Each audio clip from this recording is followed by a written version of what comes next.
Hello whatsapp guys, welcome to another video and আমি চন্দ্র ভাই আপনাকে স্বাগতম জানাচ্ছিলাম নতুন একটা ব্লগ ভিডিও নিয়ে রংপুর গ্রামীণ কুটির শিল্প বাণিজ্য মেলা। সো আজকে ভিডিও করতেছি। এর আগে আসছিলাম, অনেক ভিডিও করা হয়নি, বাট আজকে যে পরিমাণে ভিড়, মানে আমি এখন যেখানে দাঁড়ায় আছি এখানে মানে ফাঁকা আছে, তারপরেও মিনিমাম অনেক মানুষ রয়েছে। আর পিছনে তো মানুষ দিয়ে ভর্তি হয়ে গেছে, মানে এত পরিমাণে ভিড় যে বলার মতো না। তো এখন মেলাতে আমরা ঘুরবো, আমার সঙ্গে আমার ছোট ভাই রয়েছে। আপনারা সবাই হলে একটু ঘুরে এসে দেখবেন রংপুর কুটির শিল্প মেলা, অনেক সুন্দর মেলা। আমরা এখানে আসছিলাম, আপনারাও সবাই যান। আর মেলাটার বেশি দিন থাকবে না, এই ফেব্রুয়ারি মাসটা পর্যন্ত থাকবে। আর আজকে হচ্ছে 21শে ফেব্রুয়ারি। আজকে আমার দুইটা ভিডিও করা হলো, বাট এই ভিডিওটা হয়তো বা কালকে আপলোড দেবো। এখন আপনারা দেখতেছেন যে মানে এত পরিমাণে ভিড়, মানে বলার মতো না। সাইকেলের গ্যারেজ আপনার হাফ কিলোমিটার আগে লাগাই দিচ্ছে, আমি বুঝতে পারতেছি না এখানে একটা গ্যারেজ রয়েছে। তো চলুন বাইরে আর দেরি না করে ভিতরে যাওয়া যাক, তো সঙ্গেই থাকুন। 2025 সালের এই বাণিজ্য মেলায় যে পরিমাণে ভিড় হয়েছে, এর আগে আমি কখনো এত ভিড় দেখিনি। এত একটা ফাঁকা জায়গা, তারপরেও এত পরিমাণে ভিড় হয়েছে। আর আজকে ছিল 21শে ফেব্রুয়ারি, আর আমি এখন ভিডিওটা আপনাদেরকে দেব লেটে। আমি একটু ব্যস্ত থাকার কারণে আপনাদেরকে ভিডিওটা আমি দিতে পারিনি, বাকিটা আপনারা দেখুন। আমার দেখা আজকে সব থেকে বেশি পরিমাণে ভিড় মনে হচ্ছে আমার কাছে। মানে আমি এর আগে যতবার আসছি না কেন এতটা ভিড় মনে হয়নি, বাট আজকে যে পরিমাণে ভিড় হয়েছে আপনারা তো বাকিটা দেখতে পাচ্ছেন। আর আমার বলার কিছু বাকি নেই। সো এখন আমি গেটের ভিতরে ঢুকলাম, এখন একটু ভালো করে ভিডিও করি, তো আপনারা ভিডিওটা এনজয় করতে পারবেন, সঙ্গেই থাকুন। প্রথমে ক্ষমা চেয়ে নিচ্ছি, আমি ভিডিওতে কোনো ধরনের ব্যাকগ্রাউন্ড মিউজিক ইউজ করব না। ইউজ করতে পারতাম, বাট একটু সময় সাপেক্ষে আমার সময় কম থাকার কারণে আমি ভিডিওটাতে মিউজিক দিতে পারতেছি না ব্যাকগ্রাউন্ড মিউজিক হিসেবে। সো আমি ভয়েসেই বলতেছি, ভয়েসটাই শুনে নিন আপনারা। আর অবশ্যই ক্ষমার দৃষ্টিতে দেখবেন, নেক্সট ভিডিওগুলো আমি ভালো ভালো দেওয়ার চেষ্টা করব, মানে দেব। সময় কম থাকার কারণে আমি দিতে পারিনি। তো যাই হোক, আমি সরাসরি ভিডিওতে চলে আসি। রংপুর গ্রামীণ কুটির শিল্প ও বাণিজ্য মেলা 2025। আর আমি যেদিন গিয়েছিলাম সেদিন ছিল 21শে ফেব্রুয়ারি, একটু আগে বলেছি, আবারও বললাম। আর এখানে আপনারা নিত্য নতুন প্রয়োজনীয় যত সব জিনিস আছে, টিভি, ফ্রিজ, আর লটারিতে তো প্রতিদিন একটা করে বাইক থাকছেই। আরও অনেক নানান পুরস্কার, যেটা আমি নিজেও জানি না। আর এই রংপুরের যে বাণিজ্য মেলা, এখানে যে পরিমাণে ভিড় হয়েছে মানে বলার মতো না। আর যে দোকানপাট বসেছে, যদিও আমার কাছে ভালো লাগেছে, বলবো না যে খারাপ লাগছে, তারপরেও মানে বিষয়টা কেমন, মানে মানে এইখানে যাদের সময় আছে তারা এখানে আসতে পারেন, প্রচুর আনন্দ পাবেন। একটা সময় আপনারা ঘুরতে ঘুরতে আপনারা ক্লান্ত হয়ে যাবেন, কিন্তু আপনাদের আনন্দ শেষ হবে না। মানুষ যে পরিমাণে কেনাকাটা করতেছে, মনে হচ্ছে যে ঈদের মার্কেট লেগে গেছে। মানে ঈদের মার্কেট লাগলে যেরকমটা ভিড় হয়, সে তার থেকেও বেশি পরিমাণে এখানে ভিড় মনে হচ্ছে। বিকজ মেলা, এখানে সবাই হাতে সময় নিয়ে এসেছে, শুধু একমাত্র আমি বাদে। কেননা আমার কালকে অফিস আছে, আমি অফিসে যাব, এই কারণে আমি তাড়াহুড়া করে আমি তাড়াতাড়ি চলে গেছি। আর মেলার যে গেটগুলো রয়েছে, এবার আসলে অনেক ভালো করছে আর গতবারের থেকে, কারণ এবারের জায়গাটাও আমার কাছে মনে হয়েছে বড়।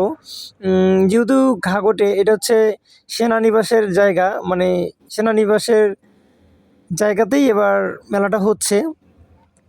যাই হোক, আমি জানি যে এবারের মেলায় যে পরিমাণে ভিড় হয়েছে এর আগে কখনো হয়নি। আর এটি হচ্ছে প্রায়শ পার্ক, মানে মানুষ, মানে এক কথায় বাণিজ্য মেলায় গেলে এমন কোনো ব্যক্তি নাই যে ওই জায়গায় বা ওই স্থানে গিয়ে ছবি তোলেনি। এমন কোনো মানুষ খুঁজে পাওয়া যাবে না যে ওই জায়গাতে গিয়ে ছবি তোলেনি। তো যাই হোক, আমি ঘোরাঘুরি করলাম, ভিডিওটা করলাম, আপনাদের জন্য একটা ব্লগ দিলাম, বাট আমি জানি আমি আমার ব্লগগুলো দিতে পারতেছি না ভালো করে। আই হোপ আপনাদের সাপোর্ট পাইলে আমি আরও ইন্টারেস্ট হব ভিডিওতে, যদিও আমি ইন্টারেস্ট অলরেডি। আর কি বলবো, বলার মতো কিছু নাই। ফাইনালি চলে আসলাম আমিও প্রয়াস পাকে। ছবি তুলিনি, বাট ভিডিও করতেছি আমি। সবাই তো ছবি তোলে, আমি ভিডিও করলাম আর কি। ভিডিও অনেকেই যেহেতু করে, সো বেশি কথা বাড়াবো না। এই মেলাতে থাকছে আপনার বিনা টিকিটে প্রবেশের সুযোগ, বাট সুযোগ থাকলেও এখানে 90% লোকেই টিকিট কেটে ঢুকতেছে, হয়তো বা দুই একজন টিকিট ছাড়াই ঢুকতেছে। তো তাদের কথা বলবো না, বাট এখানে আমি বলবো আমার জানা মতে 90% লোকেই টিকিট কেটে ঢুকতেছে। এমনও হয় যে অনেকে টিকিট কাটে বাহিরে, তো লটারি কাটে আর কি, লটারিটা হচ্ছে টিকিট। তারা তো আর মেলায় আসে না।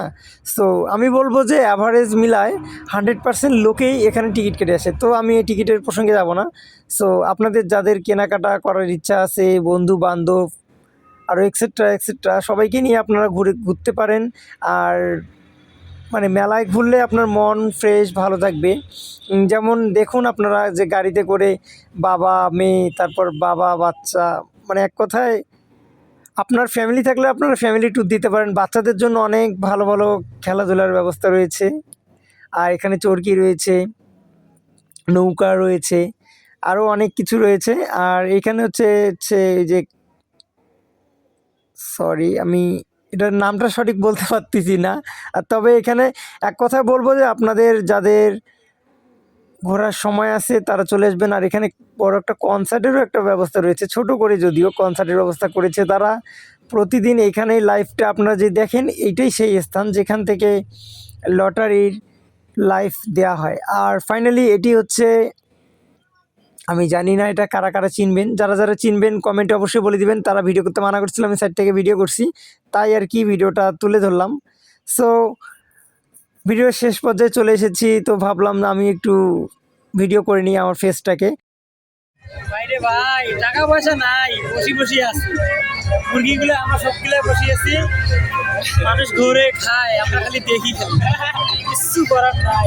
টাকা পয়সা অনলাইনে পাঠিয়ে দাও। বিকাশ করি না।